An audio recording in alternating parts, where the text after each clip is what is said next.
ನಮಸ್ಕಾರ ವೀಕ್ಷಕರೇ. ದೆಹಲಿಯಲ್ಲಿ ವಿದ್ಯಾರ್ಥಿಗಳ ಹೆಸರಲ್ಲಿ ಆಗ್ತಾ ಇರೋ ಹಂಗಾಮದಲ್ಲಿ ಅಸಲಿ ವಿದ್ಯಾರ್ಥಿಗಳಿಲ್ಲ ಅನ್ನೋದು ಭಾರತೀಯರಿಗೆ ಅರ್ಥವಾಗಿದೆ. ಆದ್ರೆ ಲಾಠಿ ಚಾರ್ಜ್ ಬಳಿಕವೂ ಜನರನ್ನ ಸೇರಿಸಲಾಗ್ತಾ ಇದ್ದು ಆಯುಧ ಹಿಡಿದು ರಸ್ತೆಗೆ ಇಳಿತಾ ಇರುವವರೆಲ್ಲ ಕಾಣಿಸ್ತಾ ಇದ್ದಾರೆ. ಇದು ರಾಜಕೀಯ ಜ್ಯೋತಿಷ್ಯದಲ್ಲಿ ಹೆಸರು ಮಾಡಿರೋ ಮಹಿಳೆಯೊಬ್ಬರ ಪ್ರೆಡಿಕ್ಷನ್ಗೆ ಹತ್ತಿರವಾಗ್ತಾ ಇದೆ. ಸೆಪ್ಟೆಂಬರ್ ಒಳಗೆ ಇವರನ್ನ ಕಂಟ್ರೋಲ್ ಮಾಡದೇ ಇದ್ರೆ ಭಾರತಕ್ಕೆ ಅಪಾಯ ತಪ್ಪಿದ್ದಲ್ಲ ಅನ್ನೋ ಭವಿಷ್ಯ ಈಗ ಮಾರ್ದನಿಸುವಂತೆ ಮಾಡ್ತಾ ಇದೆ. ಹಾಗಿದ್ರೆ ಈ ಭವಿಷ್ಯ ನಿಜವಾಗುತ್ತಾ? ಒಂದು ವೇಳೆ ಅದು ಆಯ್ತು ಅಂದ್ರೆ ಅದಕ್ಕೆ ಕಾರಣ ಏನು ಅನ್ನೋದು ಈಗ ಚರ್ಚೆ ಆಗ್ತಾ ಇದೆ.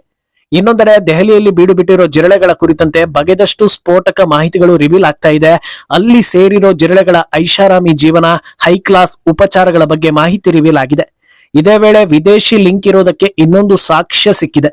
ಇದೆಲ್ಲವನ್ನ ಒನ್ ಬೈ ಒನ್ ವಿವರಿಸ್ತಾ ಹೋಗ್ತೀವಿ. ಈ ವಿಡಿಯೋವನ್ನ ತಪ್ಪದೆ ಕೊನೆ ತನಕ ನೋಡಿ. ಅದಕ್ಕೂ ಮುನ್ನ ಮೀಡಿಯಾ ಮಾನ್ಸ್ಟರ್ ಚಾನಲ್ ಅನ್ನ ತಪ್ಪದೆ ಸಬ್ಸ್ಕ್ರೈಬ್ ಮಾಡಿ.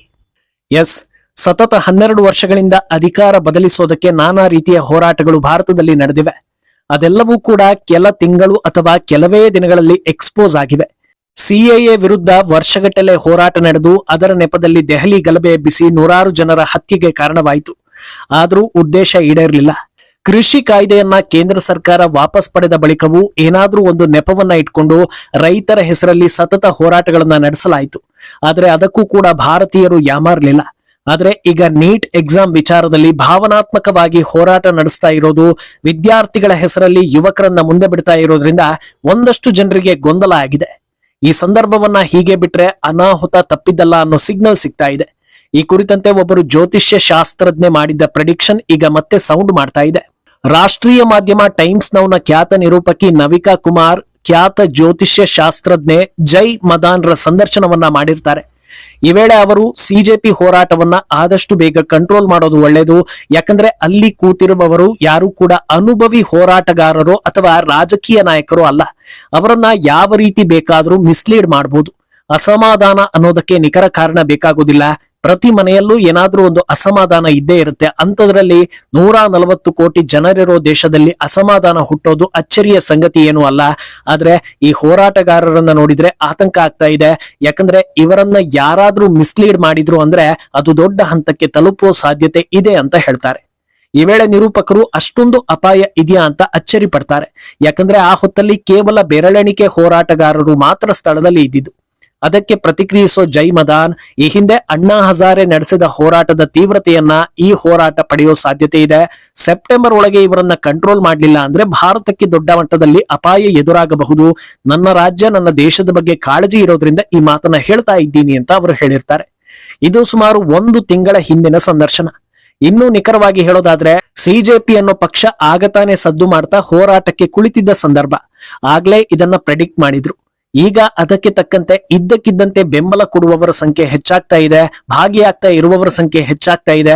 ಆದ್ರಿಂದ ಅವರ ಮಾತು ಮುನ್ನೆಲೆಗೆ ಬರುವಂತೆ ಮಾಡ್ತಾ ಇದೆ.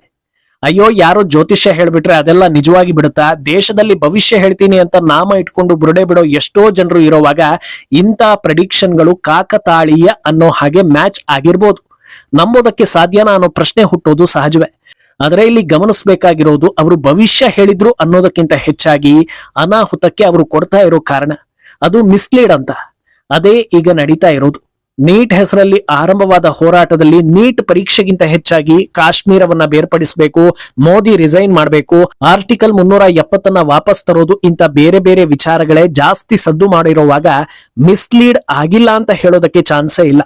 ಅದರಲ್ಲೂ ಕೆಲವರು ಅಮಾಯಕರಂತೆ ಸೀರೆ ಉಟ್ಕೊಂಡು ಬಂದು ಕಣ್ಣೀರು ಹಾಕಿ ವಿಡಿಯೋ ಮಾಡಿ ಹರಿಬಿಟ್ರೆ ಈ ರಾಜಕೀಯದ ಬಗ್ಗೆ ಗಂಧ ಗಾಳಿ ಗೊತ್ತಿಲ್ಲದ ಮನೆಯೊಳಗೆ ಇರೋ ಮಹಿಳೆಯರನ್ನು ಕೂಡ ಮಿಸ್ಲೀಡ್ ಮಾಡಿದಂತೆ ಆಗುತ್ತೆ ಅನ್ನೋ ಅನಿಸಿಕೆಗಳು ಬರ್ತಾ ಇದೆ. ಇದನ್ನ ಭಾರತದಲ್ಲಿರೋ ಜನರ ತಪ್ಪು ಅಂತ ಖಂಡಿತ ಹೇಳೋದಕ್ಕೆ ಆಗುದಿಲ್ಲ. ದೇಶದಲ್ಲಿರೋ ಪ್ರತಿಯೊಬ್ಬರು ಎಲ್ಲಾ ವಿಚಾರಗಳನ್ನ ತಿಳ್ಕೊಂಡಿರ್ಬೇಕು, ಪ್ರತಿ ವಿಚಾರದ ಹಿಂದೆ ಇರೋ ಅಸಲಿಯತ್ತು ಕಾರಣಗಳು ಗೊತ್ತಿರಬೇಕು ಅಂತ ಹೇಳೋಕ್ಕಾಗಲ್ಲ. ಯಾಕಂದ್ರೆ ದೇಶದಲ್ಲಿರೋ ಎಲ್ಲರ ಜೀವನವೂ ಒಂದೇ ರೀತಿ ಇರೋದಿಲ್ಲ. ಕೆಲವರಿಗೆ ಹೋರಾಟ ಮಾಡೋದ್ರಿಂದ ಬದುಕು ನಡೀತಾ ಇದ್ರೆ ಇನ್ನು ಕೆಲವರಿಗೆ ಬದುಕೇ ಒಂದು ಹೋರಾಟ ಆಗಿರುತ್ತೆ.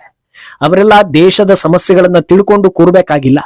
ಆದ್ರೆ ಯಾವುದೋ ಒಂದು ಸಂದರ್ಭದಲ್ಲಿ ಮೊಬೈಲ್ ಅಥವಾ ಟಿವಿ ಆನ್ ಮಾಡಿ ನೋಡುವಾಗ ಯಾವ್ದಾದ್ರೂ ಒಬ್ಬ ಯುವತಿಯೋ ಶಿಕ್ಷಕಿಯೋ ಯಾರೋ ಒಬ್ರು ಗೋಳೋ ಅಂತ ಕಣ್ಣೀರು ಹಾಕಿ ಮೋದಿ ಮಕ್ಕಳ ಮೇಲೆ ದಾಳಿ ಮಾಡಿಸಿದ್ರು ಅಂತ ಅತ್ತು ಬಿಟ್ರೆ ಜನರ ದಿಕ್ಕು ತಪ್ಪಿಸೋದಕ್ಕೆ ಅಷ್ಟೇ ಸಾಕಾಗುತ್ತೆ.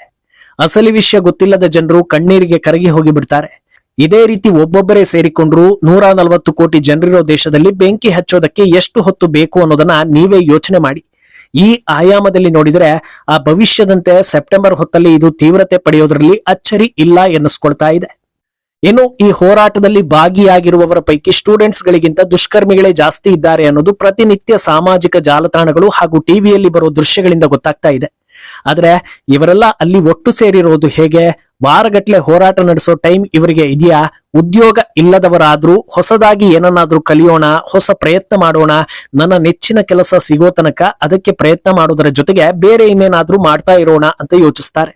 ಆದ್ರೆ ಇಡೀ ದಿನ ಅಲ್ಲೇ ಕಳೆಯೋರಿಗೆ ಕನಿಷ್ಠ ಊಟವಾದ್ರೂ ಸಿಗ್ತಾ ಇದೆಯಾ ಅನ್ನೋ ಪ್ರಶ್ನೆ ಹುಟ್ಟಿದ್ರೆ ಬರೀ ಊಟ ಅಲ್ಲ, ಮೃಷ್ಟಾನ್ನ ಭೋಜನ ಸಿಗ್ತಾ ಇದೆ ಅನ್ನೋ ವರದಿಗಳು ಬರ್ತಾ ಇವೆ. ಸಿಜೆಪಿ ಪ್ರೊಟೆಸ್ಟ್ ಕವರ್ ಮಾಡ್ತಾ ಇರೋ ಯೂಟ್ಯೂಬರ್ ಒಬ್ರು ಅಲ್ಲಿನ ಊಟದ ವ್ಯವಸ್ಥೆ ಬಗ್ಗೆ ಮಾಹಿತಿಗಳನ್ನ ರಿವೀಲ್ ಮಾಡಿದ್ದಾರೆ. ಜುಲೈ 21ನೇ ತಾರೀಕು ಪ್ರೊಟೆಸ್ಟ್ ನಡೆಯೋ ಜಾಗದಲ್ಲಿ ಸುಮಾರು 8,000 ಫುಡ್ ಆನ್ಲೈನ್ ನಲ್ಲಿ ಆರ್ಡರ್ ಆಗಿವೆ. ಬಹುತೇಕ ಆರ್ಡರ್ಗಳು ಪಿಜ್ಜಾ, ಬರ್ಗರ್, ಚೋಲೆ ಬತೋರೆ ಹಾಗೂ ಬಿರಿಯಾನಿಯನ್ನ ಆರ್ಡರ್ ಮಾಡಲಾಗಿದೆ. ಇದೆಲ್ಲವೂ ಕೂಡ ಕಾಸ್ಟ್ಲಿ ಐಟಂಗಳು. ಇದೆಲ್ಲ ಐಟಂ ಹಾಗೂ ಆರ್ಡರ್ ಆಗಿರೋ ಸಂಖ್ಯೆಯನ್ನ ಸರಾಸರಿ ತೆಗೆದು 400 ರೂಪಾಯಿ ಅಂತ ಅಂದುಕೊಂಡ್ರು ಬರೋಬ್ಬರಿ 32 ಲಕ್ಷ ರೂಪಾಯಿ ಆಗುತ್ತೆ. ಒಂದು ದಿನಕ್ಕೆ 32 ಲಕ್ಷ ರು, ಅದು ಕೇವಲ ಆಹಾರಕ್ಕಾಗಿ ಸ್ಪಾನ್ಸರ್ ಮಾಡ್ತಾ ಇರೋದು ಯಾರು ಅನ್ನೋ ಪ್ರಶ್ನೆ ಹುಟ್ಟುತ್ತೆ. ಪ್ರೊಟೆಸ್ಟ್ ಮಾಡೋದು ಹಕ್ಕು, ಅವರಿಗೆ ಊಟ ಕೊಡೋದು ಮಾನವೀಯತೆ ಅನ್ನೋದು ನಿಜವೇ. ಆ ಕಾಳಜಿಯಿಂದ ಒಂದು ಕೌಂಟರ್ ಹಾಕಿ ಎಲ್ರಿಗೂ ಅನ್ನ ಸಾರೋ ಅಥವಾ ಅಗ್ಗವಾದ ಆಹಾರವನ್ನು ನೀಡಿದ್ರೆ ಅದು ಬೇರೆ ಲೆಕ್ಕ. ಆದ್ರೆ ಮನಸ್ಸಿಗೆ ಬಂದಂತೆ ಕಾಸ್ಟ್ಲಿ ಫುಡ್ ಗಳನ್ನ ಆರ್ಡರ್ ಮಾಡಿ ತಿನ್ನೋ ಲೆವೆಲ್ಗೆ ಅವಕಾಶ ಇದೆ ಅಂದಾಗ ಇದು ನ್ಯಾಯ ಕೇಳುವ ಹೋರಾಟವಾ ಅಥವಾ ಆಕರ್ಷಕ ಹೋರಾಟವಾ ಅನ್ನೋ ಪ್ರಶ್ನೆ ಜನರಲ್ಲಿ ಬರ್ತಾ ಇದೆ. ಇನ್ನು ಇದೆಲ್ಲದರ ಮಧ್ಯೆ ರಿಪಬ್ಲಿಕ್ ಮಾಧ್ಯಮ ಸ್ಫೋಟಕ ವಿಚಾರವೊಂದನ್ನ ಬ್ರೇಕ್ ಮಾಡಿದೆ. ಅದೇನಂದ್ರೆ ಸಿಜೆಪಿ ಹೋರಾಟ ದೊಡ್ಡ ಮಟ್ಟಕ್ಕೆ ಹೋಗುತ್ತೆ ಅನ್ನೋ ಬಗ್ಗೆ ಅಮೆರಿಕಕ್ಕೆ ಮೊದಲೇ ಗೊತ್ತಿತ್ತು. ಜುಲೈ 17ನೇ ತಾರೀಕು ಅಮೆರಿಕನ್ ಎಂಬಸಿ ಭಾರತದಲ್ಲಿರೋ ತನ್ನ ಪ್ರಜೆಗಳಿಗೆ ದೆಹಲಿಯಲ್ಲಿ ಹೆಚ್ಚು ಓಡಾಡಬೇಡಿ ಅನ್ನೋ ಸಂದೇಶವನ್ನ ನೀಡಿತು ಅನ್ನೋದನ್ನ ಹೇಳ್ತಾ ಇದೆ. ಅದಕ್ಕೆ ಸಂಬಂಧಪಟ್ಟ ದಾಖಲೆಗಳನ್ನ ಕೂಡ ಮಾಧ್ಯಮ ಪ್ರಕಟ ಮಾಡಿದೆ. ಆ ಹೊತ್ತಲ್ಲಿ ಇಷ್ಟು ದೊಡ್ಡ ಗಲಭೆ ಆಗುತ್ತೆ ಅನ್ನೋದು ಭಾರತೀಯರಿಗೆ ಗೊತ್ತಿರಲಿಲ್ಲ. ಅಂಥದ್ರಲ್ಲಿ ಅಮೆರಿಕ ಹೇಗೆ ತನ್ನ ಪ್ರಜೆಗಳನ್ನ ಅಲರ್ಟ್ ಮಾಡಿತ್ತು, ಅವರಿಗೆ ಹೇಗೆ ವಿಷಯ ಗೊತ್ತಾಯಿತು ಅನ್ನೋ ಪ್ರಶ್ನೆಯನ್ನ ಮಾಧ್ಯಮ ಎತ್ತಿದೆ. ಇನ್ನು ಇದರ ಮಧ್ಯೆ ಅದೇ ಹೊತ್ತಲ್ಲಿ ಭಾರತ ನೇಪಾಳ ಗಡಿಯಲ್ಲಿ ಯಾವುದೇ ಲೀಗಲ್ ಡಾಕ್ಯುಮೆಂಟ್ ಇಲ್ಲದ ವಿದೇಶಿ ಪ್ರಜೆಯನ್ನ ಅಲ್ಲಿನ ಊರಿನ ಜನರೇ ಹಿಡಿದು ಪೊಲೀಸರಿಗೆ ಕೊಟ್ಟಿದ್ರು. ಅದರಿಂದ ಎಲ್ಲವೂ ಕೂಡ ಆತಂಕವನ್ನ ಸೃಷ್ಟಿಸ್ತಾ ಇದೆ. ಒಟ್ನಲ್ಲಿ ಹೋರಾಟಕ್ಕೆ ರಾಜಕೀಯ ಅಂಟಿದ್ದು ಪರ ವಿರೋಧ ಚರ್ಚೆಗಳು ಮುಗಿಲು ಮುಟ್ಟಿವೆ. ಆದ್ರೆ ದೇಶದ ಹಿತದೃಷ್ಟಿಯಿಂದ ಹೇಳೋದಾದ್ರೆ ಗಲಭೆ ನಡೆಯದಿರಲಿ, ಸಾರ್ವಜನಿಕ ಆಸ್ತಿ ಪಾಸ್ತಿಗಳು ಹಾಳಾಗದೇ ಇರಲಿ, ಯಾವುದೇ ಜೀವಹಾನಿ ಸಂಭವಿಸದೇ ಇರಲಿ, ವೈದ್ಯಕೀಯ ಮಾತ್ರವಲ್ಲದೆ ಯಾವುದೇ ಪರೀಕ್ಷೆಗಳ ಪತ್ರಿಕೆ ಲೀಕ್ ಆಗಿ ಅದರಿಂದ ವಿದ್ಯಾರ್ಥಿಗಳಿಗೆ ಸಮಸ್ಯೆ ಆಗದೇ ಇರಲಿ, ನಿರ್ದಿಷ್ಟ ಗುರಿ ಇಟ್ಕೊಂಡು ಕಷ್ಟಪಟ್ಟು ಇಷ್ಟಪಟ್ಟು ಓದುವ ವಿದ್ಯಾರ್ಥಿಗಳಿಗೆ ಒಳ್ಳೆ ವಾತಾವರಣ ಸೃಷ್ಟಿಯಾಗ್ಲಿ. ಈ ಗಲಭೆ ಹಿಂದೆ ದುರುದ್ದೇಶ ಇತ್ತು ಅಂದ್ರೆ ಅದು ನಡೆಯದೆ ಎಲ್ಲಾ ವಾತಾವರಣ ತಣ್ಣಗಾಗಲಿ. ಇದನ್ನ ಬಿಟ್ಟು ಬೇರೆ ಏನಾದ್ರೂ ಹೇಳೋದಿದ್ರೆ ಅದನ್ನ ಕಮೆಂಟ್ ನಲ್ಲಿ ಹೇಳಿ.